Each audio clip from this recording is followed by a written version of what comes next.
Circle inspector excise department sir గారికి, Shri Kogara Obulesh sir గారు chairman of soda గారు.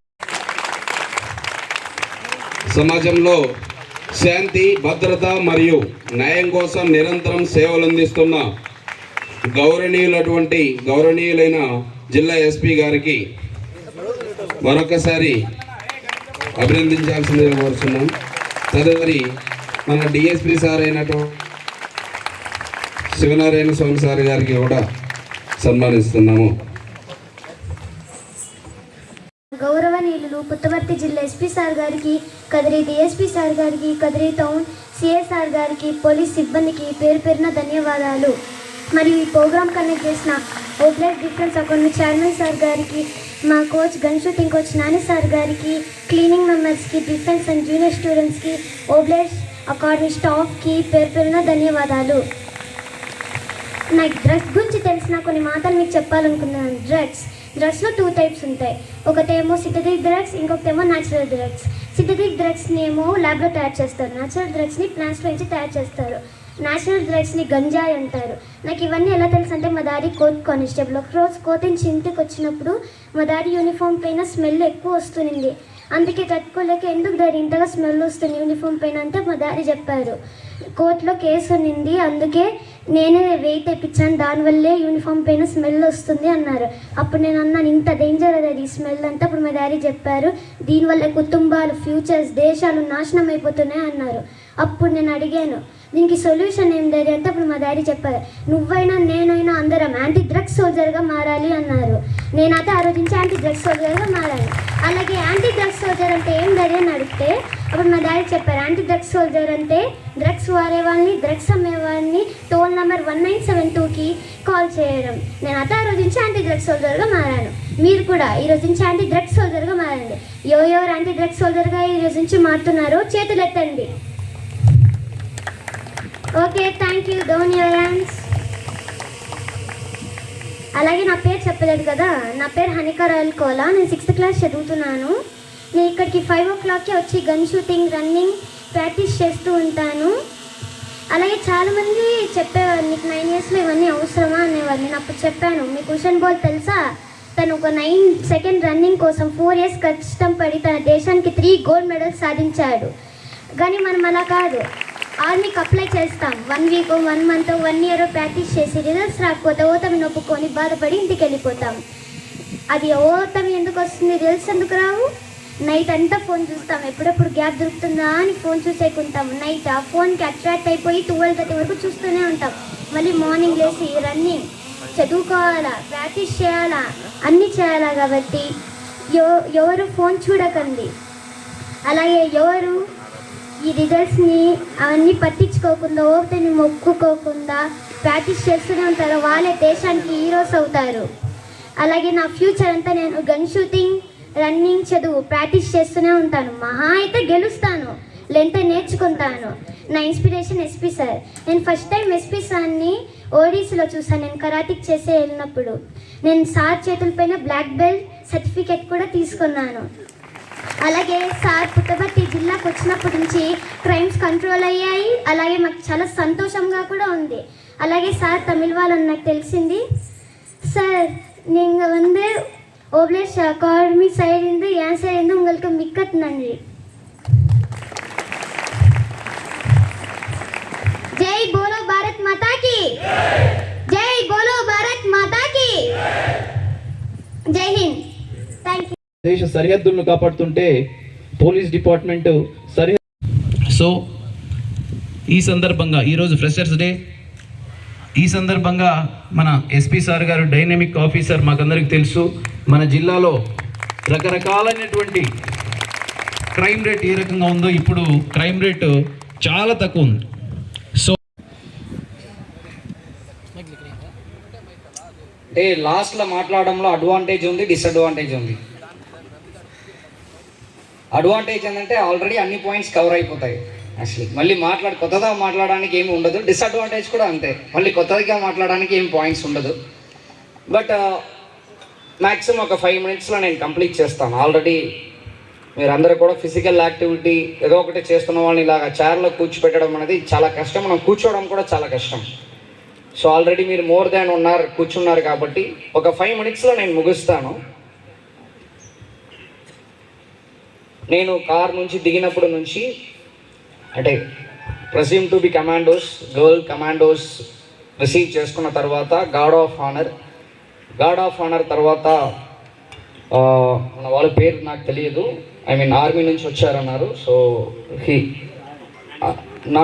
నాని గారు గైడెన్స్తో పాటు మన women commandos formations almost 20 minutes చేశారు, 15 to 20 minutes. సో తర్వాత మన ఓబులేశ్వర్ అకాడమీ, డిఫెన్స్ అకాడమీ, సో ఓబులేశ్వర్ గారికి అదేవిధంగా ప్రభాకర్ గారికి ఇది ఫస్ట్ పార్ట్. యాక్చువల్లీ ఈ ఫస్ట్ పార్ట్లో చెప్పాల్సింది ఏంటంటే ఈ ఫార్మేషన్స్ ఇప్పుడు యాజ్ ఐపీఎస్ ఆఫీసర్గా మేము across the world even Israel కూడా వెళ్ళి రావడం జరిగింది. అది కాకుండా ఆల్మోస్ట్ ఎంటైర్ కంట్రీలో ఆల్ ఇంపార్టెంట్ వింగ్స్ని మేము స్టడీ టూర్ లాగా వెళ్ళడం జరుగుతాయి. For example special protection group SPG, national security group NSG, so ఇవన్నీ కూడా మీకు తెలుసు. Honourable prime minister security group, మన హానరబుల్ సీఎం సెక్యూరిటీ గ్రూప్, ఇలాంటి ఎలైట్ ఫోర్సెస్ ఉంటాయి.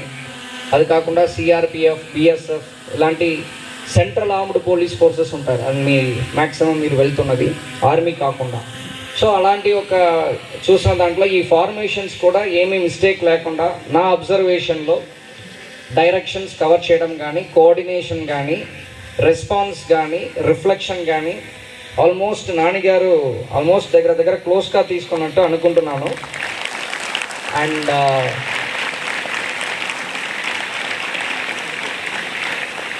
అంటే ఆ 15 minutes to 20 minutes మీరు ఆ టైర్డ్నెస్ చూపించకూడదు. యాక్చువల్లీ అంటే మీరు అది మజిల్ మెమరీలో పెట్టుకోవాలి.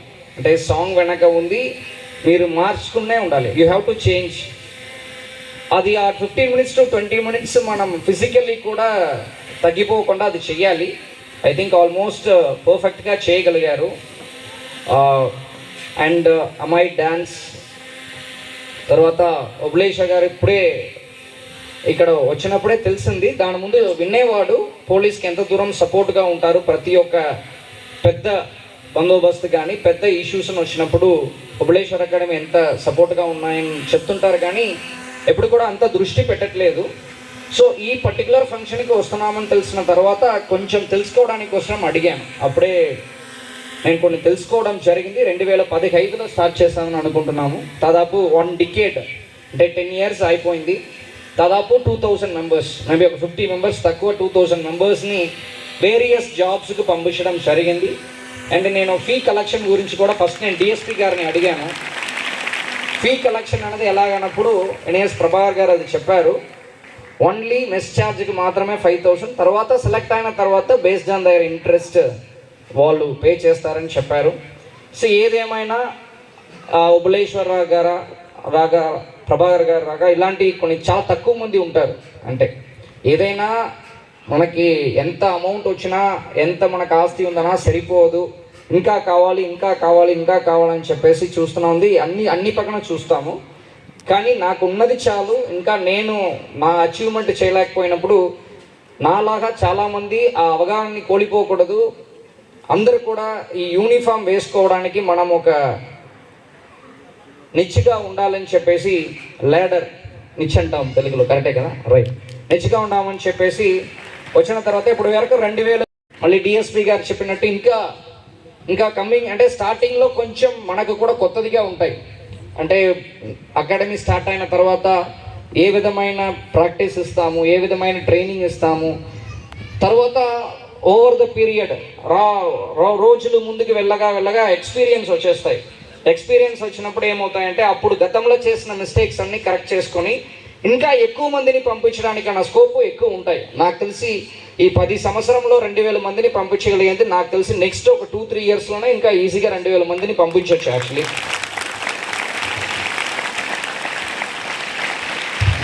వాళ్ళు మేబీ కొంతమంది రాకపో ఉండొచ్చు. మీరు అందరూ కూడా నెక్స్ట్ మేబీ 12th, చాలామంది 11th 12th చదువుకునే ప్రాక్టీస్ చేస్తున్నారు.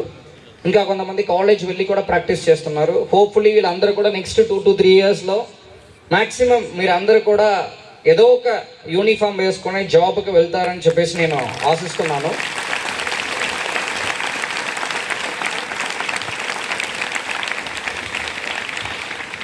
లైఫ్లో యూనిఫామ్ వేసుకోవడం కూడా అంత ఈజీ కాదు. అంటే ఎవరు అది రాసి ఉండాలి యాక్చువల్లీ యూనిఫామ్ వేసుకోవడం అనేది. సో అది మేబీ పోలీస్ యూనిఫామ్ ఉండొచ్చు, ఆర్మీలో ఉండొచ్చు, సెంట్రల్ ఆర్మ్డ్ పోలీస్ ఫోర్సెస్ ఉండొచ్చు. ఏదైనా ఆ యూనిఫామ్ వేసుకొని దేశానికి చేయడం అనేది అదొక ఫీల్. ఆ ఫీల్ నాకు కూడా, నేను 27 ఇయర్స్లో ఈ సర్వీస్ క్లియర్ చేశాను. అప్పుడు వరకు నాకు కూడా యూనిఫామ్ అంటే ఏమని తెలియదు. అంటే మేడం నేను కూడా వ్యవసాయ కుటుంబమే యాక్చువల్లీ. నా ఫాదర్ మదర్ కూడా 7th స్టాండర్డ్ వరకే చదివారు. ఓకే, నేనే ఫస్ట్ డిగ్రీ హోల్డర్ ఫ్యామిలీలో. నాకు కూడా యూనిఫామ్ అంటే ఏమని తెలియదు. యూనిఫామ్ అంటేనే 10 అడుగులు దూరంగా ఉంటాం. అందరూ కూడా అంతే కదా, మీరు అంతే, నేను అంతే. పోలీస్ స్టేషన్ అంటే ఏమని కూడా తెలియదు. నేను లైఫ్లో పోలీస్ యూనిఫామ్, లైఫ్లో మిగిలిన లైఫ్ అన్ని పోలీస్ యూనిఫామ్ వేసుకుంటానని కూడా నాకు తెలియదు. ఎగ్జామ్ క్లియర్ చేసిన తర్వాత, ఐపీఎస్ వచ్చిన తర్వాత వేసుకోవడం జరిగింది. వేసుకున్న తర్వాత నాకు తెలిసింది యూనిఫామ్ వేసుకోవడానికి కూడా అది రాసి ఉండాలి అని చెప్పేసి అర్థమైంది. సో ఎంతో జాబ్ అనేది టఫ్. అది పోలీస్ యూనిఫామ్ అయినా, మీరు ఒక ఆర్మీలో ఉందన్నా, సెంట్రల్ ఆర్మ్డ్ పోలీస్ ఫోర్సెస్లో ఉందన్నా, ఎనీ పోలీస్ ఫోర్స్ ఉందన్నా, యూనిఫామ్ వేసుకున్నామంటేనే లైఫ్ టఫ్గానే ఉంటాయి. అంటే కంపేర్ టు అదర్ జాబ్, అంటే ఐటీ ఉండొచ్చు, లేకపోతే ఫ్యాషన్ డిజైనింగ్, లేకపోతే వేరియస్ జాబ్స్లో వచ్చిన శాలరీ దీంట్లో రాకపోవచ్చు, దాంట్లో ఉన్న కంఫర్టబుల్ లేకపోవచ్చు. కాకపోతే ఆ సాటిస్ఫాక్షన్ అనేది యూనిఫామ్ జాబ్లోనే ఎక్కువ ఉన్నట్టు నేను ఫీల్ అవుతున్నాను. సో అందరికీ కూడా ఆల్ ది బెస్ట్. మీరందరూ కూడా ఖచ్చితంగా ఆ ఫీల్ని మీరు లైఫ్లో పొందాలి. అదేవిధంగా ఇప్పుడు మేడం చేసినట్టు ఫార్మర్స్ గురించి నేనైనా మీరైనా మ్యాక్సిమం అందరూ కూడా వ్యవసాయ ఫ్యామిలీయే. ఈ యూనిఫామ్లో ఏంటంటే, యూనిఫామ్లో ఈవెన్ మీరు ఆర్మీ వెళ్ళినా, అదర్ ఆర్మ్డ్ ఫోర్సెస్ వెళ్ళినా, మీరు ఒక 15 years 20 years వరకు చేసిన తర్వాత, I think minimum 18 years 19 years తర్వాత మీకు పెన్షన్ వస్తాయని అనుకుంటున్నాను. 18 years తర్వాత మన వ్యవసాయాన్ని మనం కాపాడవచ్చు. యాక్చువల్లీ మన ఏజ్ ఇప్పుడు మీరు 23-24లో లోపలికి వెళ్తారంటే 42-43లో మీరు బయటకు వచ్చినా పెన్షన్ ఉంటాయి.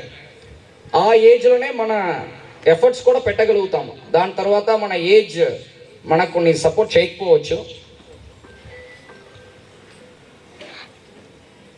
ఐడియా కోసం చెప్తున్నాను. సో దీంట్లో మన డ్రీము ఫుల్ఫిల్ అవుతాయి, మన అగ్రికల్చర్ వ్యవసాయాన్ని కాపాడగలుగుతాం. ఒక సొల్యూషన్ యాక్చువల్లీ.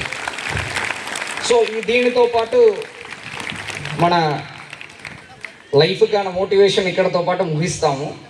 అంటే డ్రగ్స్కి వచ్చినప్పుడు అందరు కూడా డ్రగ్స్ గురించి క్లారిటీ ఇచ్చేశారు. బట్ మీకు చట్టాల్లో ఉన్నది ఒకటే ఆలోచించాను, ఓబులేశ్వర డిఫెన్స్ అకాడమీకి డ్రగ్ అవేర్నెస్ అవసరం లేదని నేను అనుకున్నాను. ఇక్కడ వచ్చి డ్రగ్ అవేర్నెస్ ఎందుకు ఇవ్వాలి? ఓకే, మీరు అందరూ కూడా లైఫ్లో ఒక ఎయిమ్తో పాటు ఉన్నారు. మీరు దేశానికి కాపాడడానికి కోసరం, దేశానికి సర్వీస్ చేయడానికి కోసరం మీరు ఉన్నారంటే ఆల్రెడీ మీరు అందరూ కూడా డిసిప్లిన్గానే ఉండాలి నాకు తెలిసిన వరకు. ఓకే, సో కాబట్టి ఇక్కడ అవేర్నెస్ ఇవ్వాల్సిన అవసరం లేదు నాకు తెలిసిన వరకు.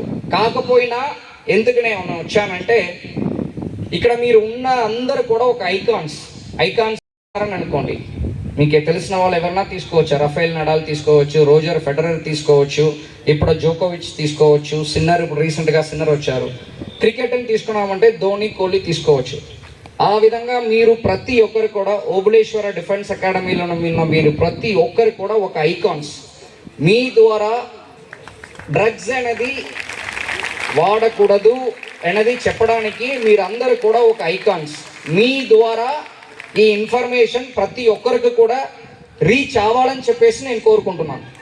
దానికే ఈ డ్రగ్ అవేర్నెస్ ప్రోగ్రామ్ అని నేను చెప్పను, డ్రగ్ ఇన్ఫర్మేషన్ ప్రోగ్రాము మీ ద్వారా మిగిలిన అందరికి కూడా పంపించాలని చెప్పేసి నేను కోరుకుంటున్నాను. That is the point.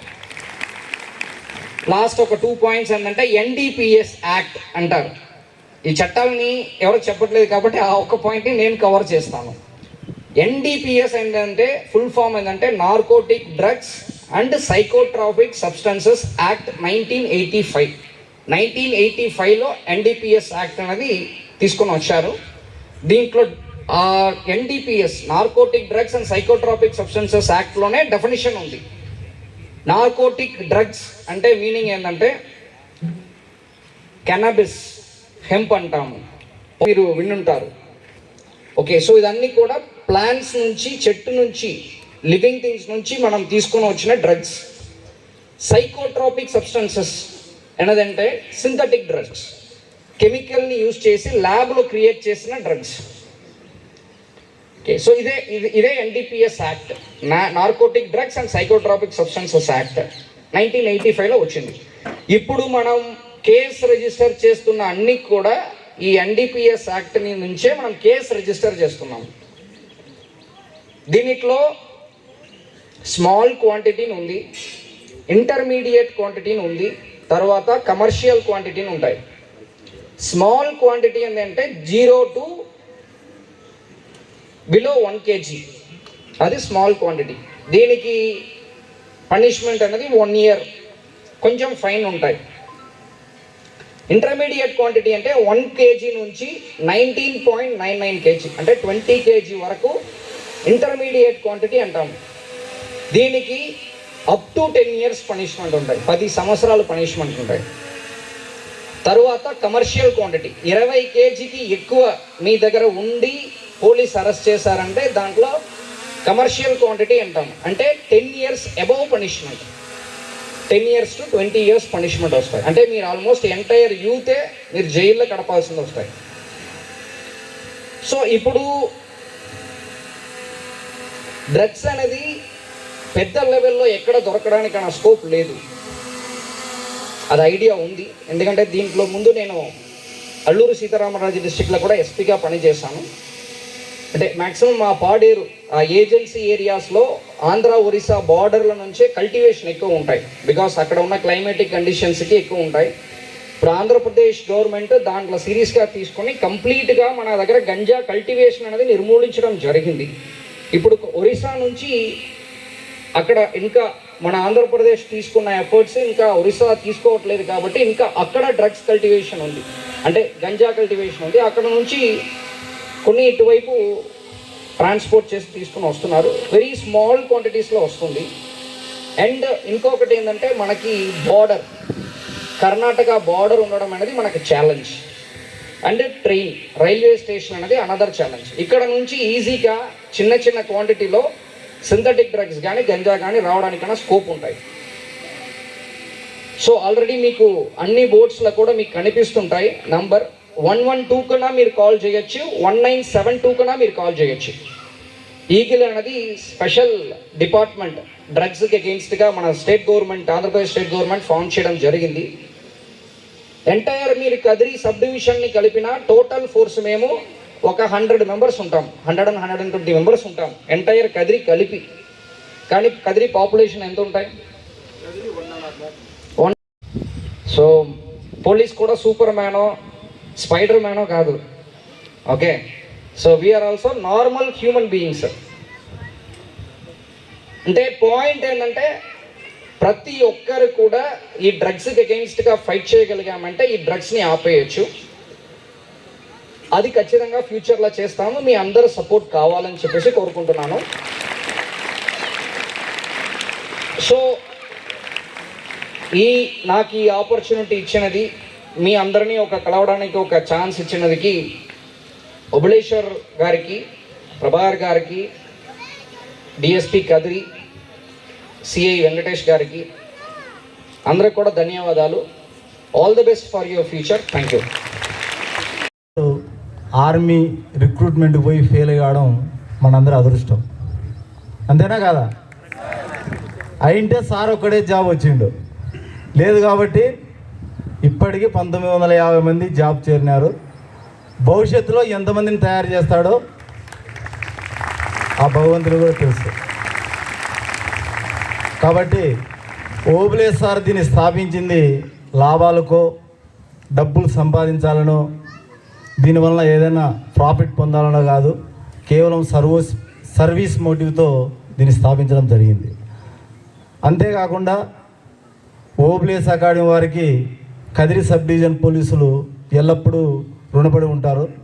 ఎందుకంటే వైకుంఠ ఏకాదశి అయినా ఓబ్లేస్ అకాడమీ వాళ్ళే కనపడతారు. తేరు బందోబస్తు అయినా ఓబ్లేస్ అకాడమీ, శివరాత్రి ఉత్సవాలైనా, పాలపాడిదిని ఆంజనేయ స్వామి ఉత్సవాలైనా, యోగి వేమన బ్రహ్మోత్సవాలైనా ఓబ్లేస్ అకాడమీ వాళ్ళు లేకుండా కదిరి సబ్ డివిజన్లో ఏ బందోబస్తు కూడా జరగదు. అందుకు కదిరి సబ్ డివిజన్ పోలీస్ శాఖ తరఫున ఓబ్లేస్ సార్కు అవి ట్రైనీస్ అందరికి కూడా మరొకసారి ధన్యవాదాలు తెలుపుకుంటున్నాను. ఈరోజు మాదక ద్రవ్యాలు డ్రగ్స్ నిర్మూలనలో భాగంగా డ్రగ్స్కు వ్యతిరేకంగా సమాజంలో ప్రతి పౌరుడు కూడా పోరాడాల్సిన అవసరం వచ్చింది. ఒకప్పుడు ఎప్పుడో సినిమాలలో చూసేవాళ్ళం మనం డ్రగ్స్ అంటే ఏ విధంగా ఉంటాయి ఎట్లుంటాయని. ఈరోజు వీలైతే మన ఇంట్లో, లేకపోతే మన వీధిలో, లేకపోతే మన ఊరిలో ఖచ్చితంగా ఆ డ్రగ్స్ వాసనలు అనేటివి వింటున్నాం, చూస్తున్నాం. అటువంటి పరిస్థితుల్లో మనమంతా చాలా అప్రమత్తమై ఇది నాకెందుకులే, నాకు తెలియదు కదా, నా వరకు రాలేదు కదా అని అనుకునేదానికి లేదు. మీరు చూసినా తెలిసినా అటువంటి సమాచారం తెలిసిన వెంటనే దాన్ని సంబంధిత అధికారులకు తెలియజేసి ప్రతి ఒక్కరు కూడా ఈ డ్రగ్స్ నిర్మూలించేదానికి ఎవరి పాత్ర వాళ్ళు పోషించాలి. కేవలం ఒక పోలీసులో, ఓ ఎక్సైజ్ డిపార్ట్మెంటో వాళ్ళ ఒక్కరి వల్లనే ఈ డ్రగ్స్ను పూర్తిగా నిర్మూలించాలనుకుంటే అది సాధ్యమయ్యే పని కాదు. ఎందుకంటే మేము తక్కువ సిబ్బంది, పనులు చాలా ఎక్కువ. సమాజంలో ప్రతి పౌరుడు అనుకున్నప్పుడు అది ఖచ్చితంగా సాధ్యమవుతుంది. అంతేకాకుండా మనమంతా చేయగలిగితే ఈ డ్రగ్స్ మన ఊర్లోనే కాకుండా, మన జిల్లా కాకుండా, మన రాష్ట్రం కాకుండా దేశంలోనే ఈ డ్రగ్స్ అనేది ఉండవు. ఈ డ్రగ్స్ నిర్మూలించేదానికి రాష్ట్ర ప్రభుత్వం అయితేనేమి, కేంద్ర ప్రభుత్వం అయితేనేమి రకరకాల కార్యక్రమాలు ఏర్పాటు చేస్తున్నాయి. రాష్ట్ర ప్రభుత్వం అయితే టోల్ ఫ్రీ నెంబర్ 1972 ఈగలని దీనికి సపరేట్ వ్యవస్థను ఏర్పాటు చేయడం, అదేవిధంగా డ్రగ్స్ వద్దు బ్రో అని అన్ని స్కూళ్ళల్లో కూడా కార్యక్రమాలు ఏర్పాటు చేసి ఈ కమిటీలు, యాంటీ డ్రగ్ కమిటీలు కూడా ప్రతి స్కూల్లో ఏర్పాటు చేసి అందులో తల్లిదండ్రులు, విద్యార్థులు, ఉపాధ్యాయులు, పోలీసు వారు కూడా బాధ్యులు చేసి ప్రతి ఒక్కరి ద్వారా దీన్ని నిర్మూలించేదానికి రాష్ట్ర ప్రభుత్వం కృషి చేస్తూ ఉంది. అదేవిధంగా కేంద్రం ఇటీవల మన గౌరవ ప్రధానమంత్రి గారు ఈ డ్రగ్స్ నిర్మూలించేదానికి 25 వారాల ప్రోగ్రామ్ను ఒకటి ఏర్పాటు చేశారు. ఏదంటే నషాముక్త యువ ఫర్ వికసిత్ భారత్ సంకల్ప అభియాన్. ఇది రాబోయే 25 వారాల్లో దేశమంతా కూడా రకరకాల కార్యక్రమాలు చేసి దేశం నుండి డ్రగ్స్ను నిర్మూలించాలనే ఉద్దేశంతో దీన్ని ఏర్పాటు చేయడం జరిగింది. ఇందులో భాగంగా ప్రతి ఒక్కరూ పాల్గొని ఎట్టి పరిస్థితుల్లో మనం డ్రగ్స్ జోలికి పోము, ఇతరులను పోని. ఎందుకంటే మీరంతా ఎవరు, యువతంతా కూడా ఈ దేశ ఆస్తి జోలికి వస్తే మేము ఊరుకుండాలనా ఉండం. మీరు ఊరుకున్నా కూడా మేము ఊరుకున్నాం. ఎందుకంటే మీరంతా మా ఆస్తి, మిమ్మల్ని అందరినీ కాపాడుకోవాల్సిన బాధ్యత మాకుంది. ఓకేనా? ఖచ్చితంగా కాపాడుకుంటాం, మిమ్మల్ని కూడా బాధ్యతలు చేస్తాం, మీరు కూడా దాంట్లో పాల్గొనేట్టుగా చేస్తాం. ఓకే? తర్వాత మీరంతా యువకులు ఉన్నారు కాబట్టి ఇటీవల కాలంలో ఒక మంచి సినిమా పెద్ది అని వచ్చింది. చూసినారా లేదా? ఏమైనా సినిమా కూడా చూడరా? ఏముంది డైలాగ్ దాంట్లో? ఎస్, అది చాలా మంచి డైలాగ్. మళ్ళీ అంతే, మళ్ళీ పుడతామో లేదో మనకు తెలియదు, ఇప్పుడే సాధించాల. మళ్ళీ మంచి పాటలో 2 లైన్లు ఉన్నాయి. ఏముండాయి? ఏం పాట? ఏమైనా పాటలు కూడా రావా? ఏం పాట ఉంది లైను?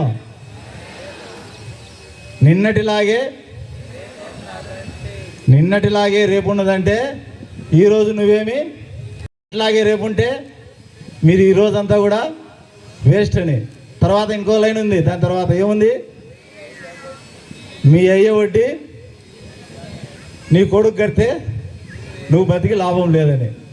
యువతంతా కూడా స్ఫూర్తిగా తీసుకొని ప్రతిరోజు మెరుగ్గా ఉండాలని, మళ్ళీ లైఫ్ వస్తుందో రాదో, మీ నాయన మాదిరే నీ మాదిరే నీ కొడుకు కూడా ఉండకుండా మంచి భవిష్యత్తు, వారికి ఇంకా మంచి భవిష్యత్తు ఉండాలని, ప్రతి ఒక్కరు కూడా ఈ డ్రగ్స్కి వ్యతిరేకంగా పోరాడాలని కోరుకుంటూ ఈ అవకాశం ఇచ్చిన ఓబులేస్ అకాడమీ వారికి ధన్యవాదాలు తెలుపుకుంటూ thank you sir, thank you అనండి.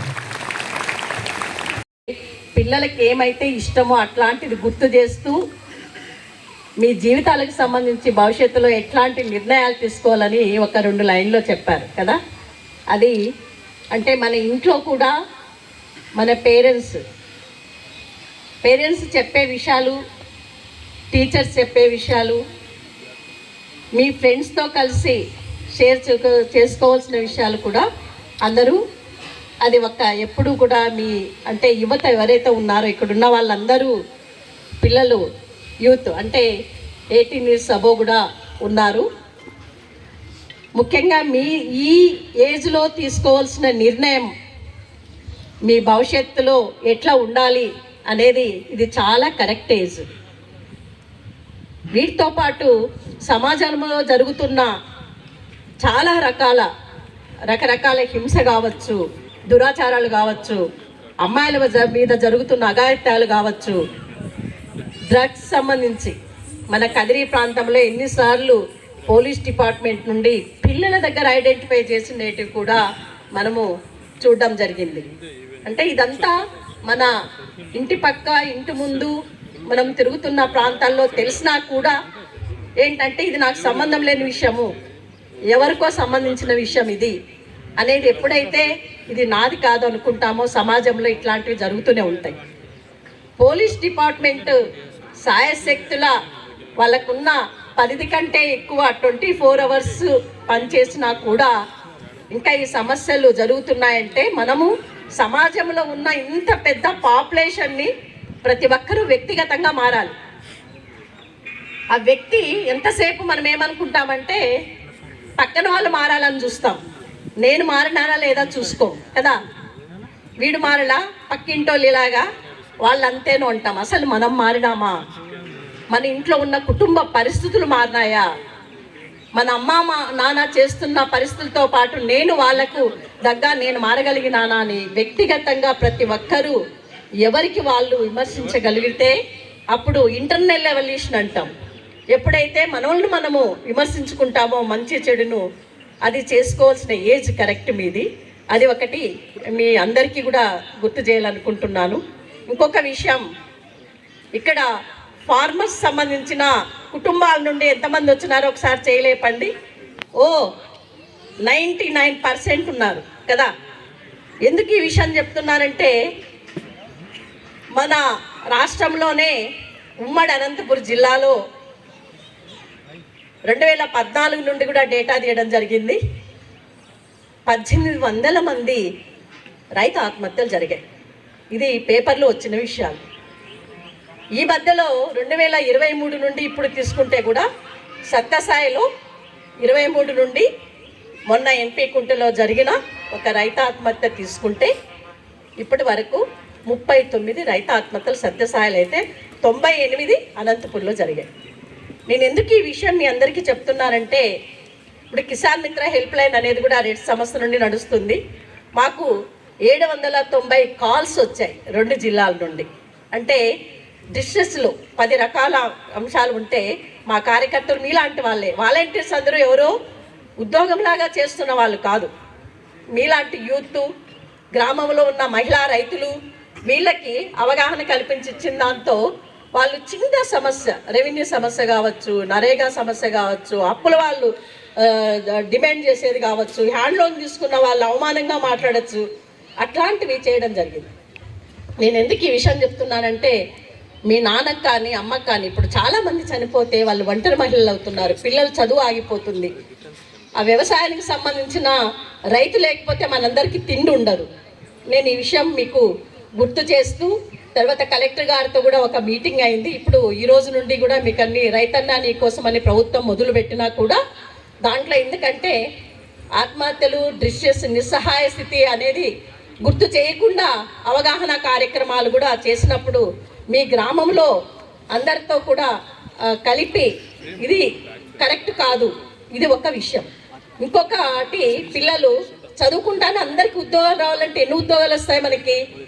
చదువుకున్న వాళ్ళందరికీ సాఫ్ట్వేర్ ఉద్యోగాలు రావాలి, గవర్నమెంట్ ఉద్యోగం రావాలి, ఏదో ఒకటి. ఎంత డబ్బులైనా చిన్న ఉద్యోగానికి అంగన్వాడికి కూడా లక్షల రూపాయలు ఇచ్చి జాయిన్ అవుతారు. ఇంకా ఆమె ఏం సర్వీస్ చేస్తుంది కదా నాన్న. ఈ అవినీతిని కూడా మీరు అంతమొందించే తగ్గు. నీ క్రైటీరియాని బట్టి నీకు జాబ్ రావాలి.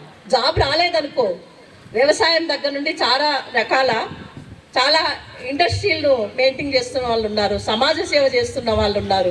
రకరకాలుగా ఇండివిజువల్గా బ్రతకడానికి, నీ జ్ఞానం పెంచుకోవడానికి చదువు అనుకోవాలి. కానీ చదువుకుంటే ఉద్యోగం రాలేదు కాబట్టి నేను చనిపోతా, మంచి మార్కులు రాలేదు కాబట్టి నేను ఇంట్లో ఏమో అంటున్నారు, నాకు వాడికంటే తక్కువ వచ్చినాయి, నేను ఎందుకు?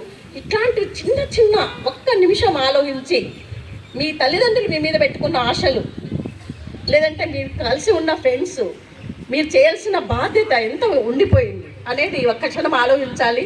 మీ ఫ్రెండ్స్ ఎవరైనా అట్లాంటి నిస్సహాయతలో ఉన్నా, డిస్ట్రెస్లో ఉన్నా వెంటనే మీరు సపోర్టింగ్ ఇచ్చేటంక ఉంటే ఇంతమంది ప్రభుత్వం నుండి చేయాల్సిన పని ఉండదు. ఇదొకటి మీకు తెలియపరుస్తూ, ముఖ్యంగా చైల్డ్ మ్యారేజ్, పిల్లల మీద అబ్యూజ్ జరిగిన ఇవన్నీ ఆపడానికి మీ ఇంటి దగ్గర నుండే మొదలు పెట్టాలి. 18 ఏళ్ళ లోపల అమ్మాయిలకు పెళ్లి చేస్తే ఇది తప్పు అని మీరు అందరూ చెప్పాలి. అమ్మాయిలైతే నో అని చెప్పాలి. అబ్యూజ్ జరిగినప్పుడు డ్రగ్స్, నిజంగా అది ఆ విషయం అయితే ఒక స్లమ్లో పేరు చెప్పను కానీ మేము ఒక చైల్డ్ ఫ్రెండ్లీ స్కూల్ పెట్టాము. పిల్లలు వచ్చి చెప్తారు, మా ఫ్రెండ్స్ ఎంత ఆ పిల్లలు 7 years, 10 years, 12 years. అది నీకు తెలీదా మేడం, తెల్లగుంటుంది, పీచుకు పెట్టుకొని ఇస్తే ఎట్లుంటుందో మజా తెలుసా అంటాడు. అంటే ఆ పిల్లలకి ఎక్కడ దొరుకుతుంది ఏంటి? అది కూడా మన పోలీస్ డిపార్ట్మెంట్ నుండి ఐడెంటిఫై చేసి ఇమీడియట్లీ ఆ పిల్లలకి కౌన్సిలింగ్ ఇవ్వడం ఇవన్నీ కూడా జరుగుతుంది. దయచేసి వీటికన్నిటికీ దూరంగా ఉంటూ సమాజంలో ఒక వ్యక్తిగా మీరందరూ ఒక గుర్తింపు కలిగిన వ్యక్తులుగా సర్వీస్ చేస్తారని కోరుతూ ఈ అవకాశం ఇచ్చిన అకాడమీ పెద్దలకు నమస్కారం తెలుపుతున్నాను. చాలామంది యువత చూస్తున్నాం బయట. సో మనకి ఇలాంటి బ్యాడ్ హ్యాబిట్ వల్ల యువత చెడిపోవడం కాకుండా వాళ్ళ వల్ల సమాజానికి ఎంతో చెడు అనేది జరుగుతుంది. సో దీన్ని ఉద్దేశించుకొని మన అకాడమీలో నిర్వహించుకోవడం చాలా సంతోషంగా, చాలా గర్వంగా ఉంది. ప్రతి ఒక్కరు యువత గుర్తించండి. మీరు ఒక్కసారి డ్రగ్స్ కానీ గంజాయి కానీ తీసుకుంటే మీ కుటుంబం సర్వనాశనం అయ్యేది కాక మీ ఆరోగ్యం చెడిపోతుంది. మీ మీద మీ కుటుంబం ఎంతో ఆధారపడింది, సమాజం ఆధారపడింది, ఈ దేశమే ఆధారపడింది. కాబట్టి చెప్పినట్టుగా ఈ దేశ పౌరులు మీరు ఖచ్చితంగా మీరు దీన్ని జాగ్రత్తగా ఉంచుకొని ఆ డ్రగ్స్ దూరంగా ఉండి, ఎవరైతే డ్రగ్స్ తీసుకుంటున్నారో, డ్రగ్స్ ఎవరైతే సరఫరా చేస్తారో వాళ్ళకి ఖచ్చితంగా ఏదైతే టోల్ ఫ్రీ నెంబర్ చెప్పారో ఆ టోల్ ఫ్రీ నెంబర్ మెసేజ్ చేస్తుందిగా కోరుకుంటూ, అలాగే ఓబ్లేశ్వర్ డిఫెన్స్ అకాడమీ 2015 జనవరి 2వ తేదీ నలుగురితో స్టార్ట్ చేసి ఇప్పటికి 1956 మంది దేశ సైనికులుగా పంపించే ఘనత సో మన ఓబ్లే డిఫెన్స్ అకాడమీ సో చెందుతుంది. అలాగే ఇప్పుడు మన ముందున్న విద్యార్థులు 220 మంది Indian army active exam pass అవ్వడం, అలాగే మనకి ఉమెన్ మిలిటరీ పోలీస్ సో మనకి SSCGD కానిస్టేబుల్ ఎగ్జామ్ రాయడం. సో ఖచ్చితంగా ఓబ్లే డిఫెన్స్ అకాడమీ నాకంటూ జాబ్ రాలేదు, ఖచ్చితంగా యువతని కోచింగ్ ఇచ్చి మార్చగలిగితే ఎంతో శక్తి సమర్థులు ఉన్న యువత ఖచ్చితంగా దేశానికి ఉపయోగపడతారని 2015 జనవరి 1వ తేదీ ప్రభాకర్ సార్ చెప్పాను. ఖచ్చితంగా నీకు అండగా సపోర్ట్గా నేను ఉంటా, నీకు వచ్చిన డిఫెన్స్ ఏదైతే స్కిల్స్ ఉన్నాయో ముందుకెళ్ళు, నీకు వెనుకుంటా అని చెప్పడం ఆ రోజు చాలా సంతోషం.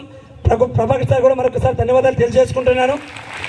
ఖచ్చితంగా నా వంతు సాయంగా ఒంట్లో ఓపుకున్నంత వరకు కాదు, ఒంట్లో ప్రాణం ఉన్నంత వరకు ఖచ్చితంగా యువత భవిష్యత్తు కోసం ఆర్నిసలు కష్టపడతానని మనస్ఫూర్తిగా తెలియజేసుకుంటూ సో మన అకాడమీకి సో వచ్చేసిన డైనమిక్ ఆఫీసర్ సతీష్ సార్ గారికి మరొకసారి ధన్యవాదాలు తెలియజేసుకుంటూ నా ప్రసంగాన్ని ముగించుకుంటాను. జై హింద్, జై భారత్ మాత. దాంట్లో సింథటిక్ డ్రగ్స్, న్యాచురల్ డ్రగ్స్ అమ్మాయి చెప్పిన విధంగా 2 రకాలు ఉన్నాయి. కాకపోతే మరే 2 రకాలు. దాంట్లో మనకు మంచిగా ఉపయోగపడే డ్రగ్స్, మనల్ని ఇబ్బంది పెట్టే డ్రగ్స్. మంచిగా ఉపయోగపడే డ్రగ్స్ అంటే మనందరికీ తెలుసు, దగ్గుమందు లాంటివి. మరియు ప్రతి ఒక్క మెడిసిన్లో మనకు కావాల్సిన మోతాదులో నిపుణుల పర్యవేక్షణలో మనకు మందుల రూపంలో వస్తాయి. ఇంకా మనకు ఇబ్బంది కలిగించే డ్రగ్స్ గంజాయి, చెరస్, కొకైన్, నల్లమందు, ఇవే కాకుండా చాలా రకాల సింథటిక్ డ్రగ్స్ ఉన్నాయి. వాటిని వాడడం వల్ల మనము ఫస్ట్లో కొంతమంది మా ఫ్రెండ్స్ కానీ ఎవరన్నా మన సీనియర్స్ కానీ మనల్ని తప్పుదారి పట్టించడానికి ఇదేదో డ్రగ్స్ వాడితే మనకు లేని శక్తి వస్తుంది, జ్ఞాపక శక్తి బాగుంటుంది, ఎంతో ఉత్సాహంగా ఉంటాము, ఎక్కువసేపు చదువుతాము, ఇలాగా మనం తప్పుదారి పట్టించే ఫ్రెండ్స్ సీనియర్స్ చాలామంది ఉంటారు. వాటి గురించి మనం మీ పిల్లలకు తెలియజేయడానికి వారి పర్మిషన్తో మీకు 2 మాటలు మాట్లాడదామని వచ్చాను. మనకు ముఖ్యంగా డ్రగ్స్ మన కదిరి ఏరియాలో గంజాయి రూపంలో దొరుకుతుంది. చాలామంది చిన్న పిల్లల స్కూల్ పిల్లల్లో కూడా మన కుటాకుల్లో కానీ నిజాం అలీ కాలనీ కానీ చాలా చోట్ల మేడం గారు చెప్పిన కొన్ని స్లమ్ ఏరియాల్లో కానీ చిన్న పిల్లలు కూడా దీన్ని వాడుతున్నారు. అందుకు మనం ప్రతి ఒక్కరు ఇక్కడ డ్రగ్స్ అనేది తెలుసుకుంటే చాలా ఉపయోగకరంగా ఉంటుంది. డ్రగ్స్ వాడినప్పుడు మనకు ఏదో తెలియని శక్తి ఊరిగా దాని మత్తులో మనకు తెలియని విధంగా ఆ శక్తి వచ్చిందనుకుంటాం. ఎక్కడో శక్తి రాదు మనకు, అది మనం అనుకుంటాం అంతే. మత్తులో మనం చేయలేని పనులన్నీ మత్తులో చేసేస్తాం. తెలియక చేసిన పనులు ఇవన్నీ అయిన ఉత్సాహంతో చేసేటి కాదు, ఏది కాదు, మత్తులో చేసిన పనులు. కాబట్టి ఆ మత్తు మీ జీవితాన్ని నాశనం చేస్తుంది. ఒకరోజు సరదా, 2వ రోజు ఫ్రెండ్స్ ఎంజాయ్మెంట్, 3వ రోజు నీ జీవితం నాశనం చేస్తుంది. కాబట్టి ఇప్పటి నుంచే ప్రతి ఒక్కరూ డ్రగ్స్ తెలుసుకొని ఎవరైనా సమాజంలో డ్రగ్స్ వాడితే మంచిది అంటే, బాబు నీకు నమస్కారం, డ్రగ్స్ గురించి మాకు చెప్పొద్దు. డ్రగ్స్ అటువంటి వాళ్ళు మీరు తెలుసుకొని వెంటనే సార్ మా ఇక్కడ ఉన్న ఎక్సైజ్ డిపార్ట్మెంట్ కానీ పోలీస్ డిపార్ట్మెంట్ కానీ సార్ మీకు తెలిసిన వాళ్ళకి ఎవరికి మా ద్వారా మాకు తెలియజేస్తే అటువంటి వాళ్ళని మేము వెంటనే చర్య తీసుకుంటాము. మనం డ్రగ్స్ పట్టుబడితే తక్కువ మోతాదు దొరికితే 1 సంవత్సరం ఉంటుంది. కొంచెం ఎక్కువగా గ్రామ్స్లో దొరికితే 10 సంవత్సరాల వరకు ఉంటుంది. ఇంకా కేజీల రూపంలో దొరికితే మొదటిసారి అయితే 20 సంవత్సరాలు, మరోసారి దొరికితే జీవిత ఖైదు కూడా అవడానికి అవకాశం ఉంది. అంటే డ్రగ్స్ వాడడం వల్ల మన ఆరోగ్యానికి ప్రమాదమే కాకుండా చట్టపరంగా కూడా నేరం. అందుకు మనమందరం డ్రగ్స్ గురించి తెలుసుకొని మన సార్ గారు మేడం చెప్పినట్లు అవి ఎక్కడో లేవు. మన ఇంట్లో నుంచే మనం మొదలు పెట్టాలా. డ్రగ్స్ మన ఇంట్లో ఎవరు వాడకూడదు. తల్లిదండ్రులు వాడుతుంటే వాళ్ళకి అవేర్నెస్ ఇవ్వాలి, మన తమ్ముళ్ళు వాడుతుంటే వాళ్ళకి చెప్పాలి. తర్వాత మన గల్లీలో కానీ మన గల్లీలో వాడుతున్న వాళ్ళు ఎవరన్నా ఉంటే మీకు తెలిసినంత వరకు వాళ్ళకు తెలియజేయాలి తప్పు ఇదని. వాళ్ళు మీకు మీ మాటలు వినే పక్షంలో పోలీసు వాళ్ళకు ఎవరికైనా కానీ మీరు తెలియజేస్తే మేము వెంటనే స్పందిస్తాము. అట్లా మన ఇంటి నుంచి గల్లీ నుంచి మన గ్రామం నుంచి ఈ డ్రగ్స్ అవేర్నెస్ మనం ప్రతి ఒక్కరము చేయగలిగితే మన గ్రామం డెవలప్ అవుతుంది. మన గ్రామంతో పాటు మన జిల్లా, రాష్ట్రము, ఈ విధంగా దేశం డెవలప్ అవుతుంది. మన రాష్ట్రంలో మన రాష్ట్ర ప్రభుత్వము డ్రగ్ రహిత ఆంధ్రప్రదేశ్గా తీర్చిదిద్దాలనే ఉద్దేశంతో మా డిపార్ట్మెంట్లకు అవేర్నెస్ ప్రోగ్రామ్ కలిగించమని చెప్తున్నారు. అలాగే దేశంలో కూడా నిశాముక్త భారత్ అనే ఉద్దేశం పేరుతో డ్రగ్స్ రహిత భారతదేశాన్ని చూడాలనే సంకల్పం ప్రభుత్వాలకు ఉంది. అది చేరాలంటే యువత మీలాంటి వారి నుంచే మొదలు కావాలి. డిపార్ట్మెంట్ సార్ చెప్పినట్లు డిపార్ట్మెంట్లో చాలా తక్కువ సిబ్బంది ఉంటారు. తక్కువ సిబ్బందితో దేశం మొత్తాన్ని ఎవరు కూడా బాగు చేయడం కష్టమవుతుంది. ప్రతి పౌరుడు కూడా బాధ్యతాయుతంగా ప్రవర్తించినప్పుడే దేశం ముందుకెళ్తుంది. నాకెందుకు వాడు బీడీ తాగితే నాకెందుకు, వాడు సిగరెట్ తాగితే నాకెందుకు, వాడు గంజా తాగితే నాకెందుకు అనుకుంటే మనము ఎక్కడ వేసిన గోడలా అక్కడే ఉంటాం. సార్ ఇప్పుడే పెద్ద సినిమా డైలాగ్ చెప్పాడు. నిన్నట్లాగా ఈరోజు ఉంటే నువ్వేం చేసావో నీకు తెలుసు, నీ ఈరోజులాగా రేపు ఉంటే నువ్వు శూన్యం. అట్లా నువ్వు ముఖ్యంగా మనం ఇక్కడ అందరూ దేశ సేవ కోసం పోతున్న పిల్లలే. దేశ సేవ ఏదో మనం ముందు ఇక్కడే మన గ్రామ సేవలను చూపించాలా. చేయలేం, ఊరికే జీతం కోసం పోవాల్సిందే. జీతం కోసం కాదు దేశ సేవ చేయాల్సింది, దేశం కోసం చేసినప్పుడే నిజమైన దేశభక్తి ఉంది. ఆ దేశభక్తి ఇక్కడి నుంచే అలవరించడానికి మన ఓబులేశ్ సార్ గారు మిమ్మల్ని ఇంతమందిని చేరదీసి మీకు ట్రైనింగ్ ఇస్తున్నాడు. అట్లాగే మీరు కూడా డిఎస్పీ సార్ చెప్పినట్లు ప్రతి సందర్భంలో సేవ అంతో ఇంతో చేస్తున్నారు. దానితో పాటు ఈ డ్రగ్స్ రహిత కదిరి, డ్రగ్స్ రహిత ఆంధ్రప్రదేశ్లో మీరందరూ భాగస్వాములు అయ్యి ప్రతి ఒక్కరూ దేశానికి సేవ చేయాలని కోరుకుంటూ ఈ అవకాశం ఇచ్చిన డిఫెన్స్ అకాడమీకి మరియు మా పెద్దలకు నమస్కారాలు.